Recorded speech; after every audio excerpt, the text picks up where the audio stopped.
ಈ ಕಾಳನ್ನು ಹಾಕಿ egg gravy ಏನಾದರೂ ಮಾಡಿದರೆ ನೀವು ಪದೇ ಪದೇ ಈ ಗ್ರೇವಿಯನ್ನು ಮಾಡ್ತಾನೇ ಇರ್ತೀರ. ಹಾಯ್ ಹೆಲೋ ನಮಸ್ತೆ, ನಾನು ನಿಮ್ಮ Archana. Eats and explores with Archie ಚಾನಲ್ಗೆ ಸ್ವಾಗತ. ಯಾರೆಲ್ಲ ನನ್ನ ವೀಡಿಯೋವನ್ನು ಇನ್ನೂ ಸಬ್ಸ್ಕ್ರೈಬ್ ಆಗದೆ ನೋಡ್ತಾ ಇದ್ದೀರಾ, ಪ್ಲೀಸ್ ಸಬ್ಸ್ಕ್ರೈಬ್ ಮಾಡಿ, ಹಾಗೆ ಸೈಡಲ್ಲಿರುವಂಥ ಬೆಲ್ ಐಕನನ್ನು ಒತ್ತಿ. ಇವತ್ತು ನಾವು ಅವರೆಕಾಳು ಮತ್ತು ಮೊಟ್ಟೆಯಿಂದ ಒಂದು ಗ್ರೇವಿಯನ್ನು ಮಾಡುವ. ನಾನಿಲ್ಲಿ 1/4 kg ಅವರೆಕಾಳನ್ನು ತಂದು ನೀರಲ್ಲಿ ನೆನೆ ಹಾಕಿದ್ದೇನೆ ಒಂದು 2ರಿಂದ 3 ಗಂಟೆಗಳ ಕಾಲ. ಈಗ ಅದರದ್ದು ಸಿಪ್ಪೆ ಎಲ್ಲ ತೆಗೆದಿದ್ದೇನೆ.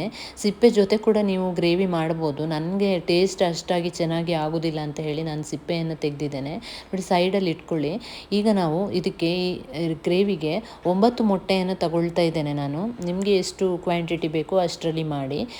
ಅದನ್ನು ಚೆನ್ನಾಗಿ ತೊಳೆದು ಒಂದು ಕುಕ್ಕರಲ್ಲಿ ಹಾಕಿ, ಅದು ಮೊಟ್ಟೆ ಮುಳುಗುವಷ್ಟು ನೀರನ್ನು ಹಾಕಿ 1 ಚಮಚದಷ್ಟು ಉಪ್ಪನ್ನು ಸೇರಿಸಿ ಕುಕ್ಕರ್ ಲಿಡ್ ಮುಚ್ಚಿ 1 ವಿಷಲ್ ಆಗೋ ತನಕ ನಾವು ಇದನ್ನು ಬೇಯಿಸಬೇಕು. ಈಗ ನಮಗೆ ಇದೊಂದು ಗ್ರೇವಿ ಮಾಡಲಿಕ್ಕಿದೆ. ಅದಕ್ಕೆ ನಾನೀಗ 1 ಈರುಳ್ಳಿಯನ್ನು ಸಿಪ್ಪೆ ತೆಗೆದು ತಗೊಂಡಿದ್ದೇನೆ. ಮತ್ತು ಈ ಥರ ಉದ್ದುದ್ದವಾಗಿ ಕಟ್ ಮಾಡಿದರೂ ಆಗ್ತದೆ, ಅಡ್ಡಡ್ಡವಾಗಿ ಕಟ್ ಮಾಡಿದರೂ ಆಗ್ತದೆ, ಹೇಗಾದರೂ ಆಗ್ತದೆ. ನೋಡಿ, ಈ ಥರ ನಾನು 1 ಈರುಳ್ಳಿ ಪೂರ್ತಿಯಾಗಿ ತಗೊಂಡಿದ್ದೇನೆ. ಗ್ಯಾಸನ್ನು ಆನ್ ಮಾಡಿ ಅದ್ರ ಮೇಲೆ ಒಂದು ಬಾಣಲೆ ಅಥವಾ ತವಾವನ್ನು ಇಟ್ಟು 1 ಚಮಚದಷ್ಟು ತೆಂಗಿನೆಣ್ಣೆ ಹಾಕಿ, ಈಗ ನಾನಿಲ್ಲಿ 1 ಕಪ್ನಷ್ಟು ತೆಂಗಿನ ತುರಿಯನ್ನು ತಗೊಂಡಿದ್ದೇನೆ. ನೋಡಿ, 1 ಕಪ್ ಆಗ್ತದೆ ಇದರಲ್ಲಿ. ತವಾಗೆ ಹಾಕಿ ಒಂದು 10ರಿಂದ 20 ಕರಿಬೇವಿನ ಸೊಪ್ಪು ಮತ್ತು ನಾವು ಕಟ್ ಮಾಡಿ ಇಟ್ಕೊಂಡಿರುವಂಥ 1 ಈರುಳ್ಳಿಯನ್ನು ಹಿಸುಕಿ ಹಾಕಿ ಈ ಥರ ಬಿಡಿಸಿ, ಮತ್ತು ಅರ್ಧ ಚಮಚದಷ್ಟು ಅರಶಿನ ಪುಡಿಯನ್ನು ಹಾಕಿ ಚೆನ್ನಾಗಿ ಸ್ವಲ್ಪ ಮಿಕ್ಸ್ ಮಾಡಿ. ಜಾಸ್ತಿ ಫ್ರೈ ಆಗೋದು ಬೇಡ, ಮೀಡಿಯಮ್ ಫ್ಲೇಮಲ್ಲಿ ಇಟ್ಟು ನೀವು ನೋಡಿ ಇಷ್ಟಾದರೆ ಸಾಕು, ತಣ್ಣಗಾಗಲಿಕ್ಕೆ ಬಿಡಿ ಅದನ್ನು. ಈಗ ಇನ್ನೊಂದು ಬಾಣಲೆ ಅಥವಾ ತವಾದಲ್ಲಿ 2 ಲವಂಗ, 1 ಚಿಕ್ಕ ತುಂಡು ಚಕ್ಕೆ, 1 ಏಲಕ್ಕಿ ಮತ್ತು ಅರ್ಧ ಚಮಚದಷ್ಟು ಸೋಂಪು ಹಾಕಿ ಸ್ವಲ್ಪ ಫ್ರೈ ಮಾಡಿ. ಮೀಡಿಯಮ್ ಆಗಿ ಗ್ಯಾಸ್ ಫ್ಲೇಮ್ ಇಟ್ಟು ನೋಡಿ, ಇಷ್ಟು ಫ್ರೈ ಆದರೆ ಸಾಕು. ನೋಡ್ತಾ ಇದ್ದೀರಲ್ಲ. ಈಗ 1 ಗ್ಲಾಸ್ನಷ್ಟು ಒಂದು ಪಾತ್ರೆಯಲ್ಲಿ ನೀರನ್ನು ಹಾಕಿ ಗ್ಯಾಸ್ ಮೇಲೆ ಇಡಿ. ನಾವು ಸಿಪ್ಪೆ ತೆಗೆದು ಇಟ್ಕೊಂಡಿರೋಂಥ ಅವರೆಕಾಳನ್ನು ನಾವು ಸ್ವಲ್ಪ ಬೇಯಿಸಬೇಕು. ಯಾಕಂದರೆ ಇದು ಗೊತ್ತಾಗೋದಿಲ್ಲ, ಜಾಸ್ತಿ ಬೆಂದು ಹೋದರೆ ಕೂಡ ಅಷ್ಟು ಚೆನ್ನಾಗಾಗೋದಿಲ್ಲ, ಬೇಯದಿದ್ದರೆ ಕೂಡ ಚೆನ್ನಾಗಾಗೋದಿಲ್ಲ. ಅದಕ್ಕೆ ಮೀಡಿಯಮ್ ಆಗಿ ಬೇಯಿಸಬೇಕು. ನಾನೊಂದು 5ರಿಂದ 6 ನಿಮಿಷ ಇದನ್ನು ಬೇಯಿಸ್ತಾ ಇದ್ದೇನೆ. ಸ್ವಲ್ಪ ಉಪ್ಪು ಹಾಕಿ ಸಪ್ರೇಟಾಗಿ ಬೇಯಿಸ್ತಾ ಇದ್ದೇನೆ. ನೋಡಿ, ಈ ಥರ ಬೇಯಿಸೋದ್ರಿಂದ ಟೇಸ್ಟ್ ಇನ್ನೂ ಜಾಸ್ತಿ ಆಗ್ತದೆ. ಈಗ ಈ ರೆಸಿಪಿಗೆ ಒಂದು ಮಸಾಲವನ್ನು ರೆಡಿ ಮಾಡಬೇಕು. ನಾವು ಹುರಿದಿಟ್ಕೊಂಡಿದ್ದೇವೆಲ್ಲ ತೆಂಗಿನ ತುರಿ, ಅದನ್ನು ನಾವು ತಣ್ಣಗಾಗಲಿಕ್ಕೆ ಇಟ್ಟಿದ್ದೆ. ಅದು ತಣ್ಣಗಾಗಿದೆ ಪೂರ್ತಿಯಾಗಿ. ಈಗ ನಾನು ಇದನ್ನು ಮಿಕ್ಸಿ ಜಾರಿಗೆ ಸೇರಿಸ್ತಾ ಇದ್ದೇನೆ. ಇದು 1 ಕಪ್ನಷ್ಟು ಆಗ್ತದೆ ತೆಂಗಿನ ತುರಿ ನಾವು ಹುರಿದಿಟ್ಕೊಂಡದ್ದು. ಅದನ್ನು ಪೂರ್ತಿಯಾಗಿ ಹಾಕಿ ನೀವು. ಮತ್ತು ಇದಕ್ಕೆ ನಾವು ಆಲ್ರೆಡಿ ಹುರಿದಿಟ್ಕೊಂಡಿದ್ದೇವಲ್ಲ, 2 ಲವಂಗ, 1 ಚಿಕ್ಕ ತುಂಡು ಚಕ್ಕೆ, 1 ಏಲಕ್ಕಿ ಮತ್ತು ಅರ್ಧ ಚಮಚ ಸೋಂಪು, ಇದನ್ನು ಕೂಡ ಇದಕ್ಕೆ ಗ್ರೈಂಡ್ ಮಾಡಿಕೊಡ್ಲಿಕ್ಕೆ ಹಾಕಬೇಕು ನಾವು. ಮತ್ತು ನೋಡಿ, ನಾನು ಫ್ರೈ ಮಾಡಿ ಇಟ್ಕೊಂಡಿರುವಂಥ 4ರಿಂದ 5 ಕೆಂಪು ಮೆಣಸು, ಅಂದರೆ ಅದು ಬ್ಯಾಡಗಿ ಮೆಣಸು, ಇದು ಖಾರ ಇಲ್ಲ, ಇದನ್ನು ನಾನು ಹಾಕ್ಕೊಳ್ತಾ ಇದ್ದೇನೆ. ಇದನ್ನು ಕೂಡ ನಾನು ಹುರಿದು ತಗೊಂಡಿದ್ದೇನೆ. ಇದು ಆಲ್ರೆಡಿ ನಾನು ಹುರಿದಿಟ್ಟಿರ್ತೇನೆ, ಅದರಿಂದಾಗಿ ಹುರಿಯೋದನ್ನು ನಾನು ತೋರಿಸ್ತಾ ಇಲ್ಲ. ಮತ್ತು ಅರ್ಧ ಚಮಚದಷ್ಟು ಅರಶಿನ ಹುಡಿ, 2 ಚಮಚದಷ್ಟು ಕೊತ್ತಂಬರಿ ಬೀಜ, ಒಂದು 5ರಿಂದ 6 ಹುರಿದಿಟ್ಕೊಂಡಿರುವಂಥ ಮೆಂತೆಕಾಳು, ಮತ್ತು 2 ಎಸಳು ಬೆಳ್ಳುಳ್ಳಿ, 1 ಚಿಕ್ಕ ತುಂಡು ಹುಣಸೆ ಹುಳಿ, ಇದಿಷ್ಟನ್ನು ಹಾಕಿದ್ದೇನೆ ನಾನು. ಕೊತ್ತಂಬರಿ ಬೀಜ ಕೂಡ ನಾವು ಹುರಿದು ಹಾಕ್ಕೊಳ್ಬೇಕು ಈ ರೆಸಿಪಿಗೆ. ನಾವು ಅವರೆಕಾಳನ್ನು ಬೇಯಲಿಕ್ಕೆ ಇಟ್ಟಿದ್ವಲ್ಲ, ಅದು ಬೆಂದಿದೆ, ಸಾಕು. ಗ್ಯಾಸ್ ಫ್ಲೇಮ್ ಆಫ್ ಮಾಡಿ. ಈಗ ನಾವು 1 ಈರುಳ್ಳಿಯನ್ನು ಸಿಪ್ಪೆ ಎಲ್ಲ ತೆಗೆದು ಚೆನ್ನಾಗಿ ಕಟ್ ಮಾಡಿ ಒಂದು ಒಗ್ಗರಣೆ ಹಾಕ್ಕೊಳ್ಬೇಕು ಈ ರೆಸಿಪಿಗೆ. ಮೀಡಿಯಮ್ ಸೈಜ್ ಈರುಳ್ಳಿಯನ್ನು ತಗೊಳ್ಳಿ. ನೋಡಿ, ಕಟ್ ಮಾಡಿ ಇಷ್ಟ ಆಗಿದೆ.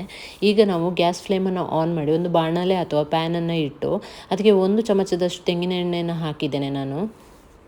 ಈಗ ತೆಂಗಿನ ಎಣ್ಣೆ ಬಿಸಿ ಆದಮೇಲೆ ಅದಕ್ಕೆ ನಾವು ಕಟ್ ಮಾಡಿ ಇಟ್ಕೊಂಡಿರುವಂಥ ಈರುಳ್ಳಿಯನ್ನು ಹಾಕಿ 5ರಿಂದ 10 ಕರಿಬೇವಿನ ಸೊಪ್ಪನ್ನು ಹಾಕಿ ಚೆನ್ನಾಗಿ ಫ್ರೈ ಮಾಡಿ. ಈರುಳ್ಳಿ ಸ್ಮೂತ್ ಆಗಬೇಕು. ಅದಾದಮೇಲೆ ಒಂದು ಅರ್ಧ ಚಮಚದಷ್ಟು ಅರಶಿನ ಹುಡಿಯನ್ನು ಹಾಕಿ. ಇದು ಮೊಟ್ಟೆ ರೆಸಿಪಿ ಅಲ್ಲ, ಮೊಟ್ಟೆ ರೆಸಿಪಿಗೆ ಸ್ವಲ್ಪ ಅರಶಿನ ಹಾಕಿದರೆ ಒಳ್ಳೆಯದು, ಇಲ್ಲದಿದ್ದರೆ ಮೊಟ್ಟೆ ಸ್ಮೆಲ್ ಬರ್ತದೆ. ಈಗ ನಾನು ಒಂದು ಹಸಿ ಮೊಟ್ಟೆಯನ್ನು ತಗೊಂಡು ಇದಕ್ಕೆ ಹಾಕಿದ್ದೇನೆ.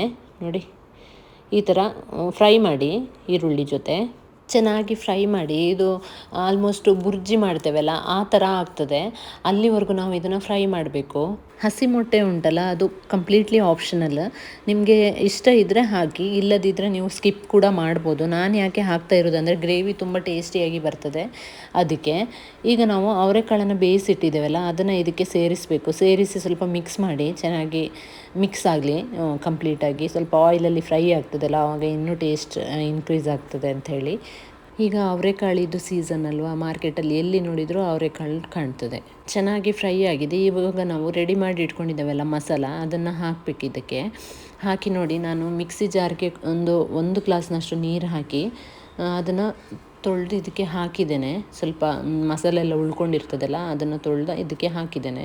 ನೋಡಿ, ಚೆನ್ನಾಗಿ ಮಿಕ್ಸ್ ಮಾಡಿ. ಈಗ ನಾವು ನೋಡ್ತಿದ್ದೇವೆ ಇದು ತುಂಬ ತಿಕ್ಕಾಗಿದೆ ಗ್ರೇವಿ, ಸ್ವಲ್ಪ ನೀರಾಗಬೇಕು. ಈಗ ಅವರೆಕಾಳನ್ನು ಬೇಯಿಸಿದ ನೀರುಂಟಲ್ಲ, ಅದನ್ನು ಚೆಲ್ಲಬೇಡಿ, ಇದೇ ಸಾಂಬಾರಿಗೆ ಹಾಕಿ. ನಿಮಗೆ ಎಷ್ಟು ಕನ್ಸಿಸ್ಟೆನ್ಸಿ ಬೇಕು ಅಷ್ಟಿಗೆ ಇಟ್ಟು ಇದನ್ನು ಚೆನ್ನಾಗಿ ಕುದಿಸ್ಬೇಕು. ನೋಡಿ, ನಾನು ಸ್ವಲ್ಪ ನೀರು ಇಟ್ಟಿದ್ದೇನೆ, ನನಗೆ ಇದು ರೈಸ್ ತಿನ್ನಲಿಕ್ಕೆ. ಈಗ ಚಪಾತಿ ಎಲ್ಲ ತಿನ್ನೋರಾದರೆ, ಚಪಾತಿ ದೋಸೆ ಈ ಥರ ತಿನ್ನೋರಾದರೆ ಸ್ವಲ್ಪ ತಿಕ್ಕಾಗೇ ಇರಲಿ, ಸ್ವಲ್ಪ ಗಟ್ಟಿಯಾಗಿರಲಿ ಮಸಾಲ. ಕುಕ್ಕರಲ್ಲಿ ಇಟ್ಟಿರೋ ಮೊಟ್ಟೆ ಬೆಂದಿದೆ, ಹಾಗೆ ಇದು ತಣ್ಣಗೆ ಕೂಡ ಆಗಿತ್ತು. ಅದರದ್ದು ಸಿಪ್ಪೆ ಎಲ್ಲ ತೆಗೆದು ತೊಗೊಂಡು ಬಂದಿದ್ದೇನೆ. ಈಗ ಇದಕ್ಕೆ ನಾವು ಕಟ್ಸ್ ಹಾಕಬೇಕು. ನೋಡಿ, ಚಿಕ್ಕ ಚಿಕ್ಕದಾಗಿ ಹಾಕಿ, ಇದು ಎಲ್ಲ ಪುಡಿ ಆಗಬಾರ್ದು, ಆ ಥರ ಇಡೀ ಇರುವ ಮೊಟ್ಟೆಗೆ ಕಟ್ಸ್ ಹಾಕಿದ್ದೇನೆ. ಮತ್ತು ಸ್ವಲ್ಪ ಒಡೆದಿರೋ ಮೊಟ್ಟೆಗೆ ಹಾಕಲಿಲ್ಲ ಕಟ್ಸೇನು.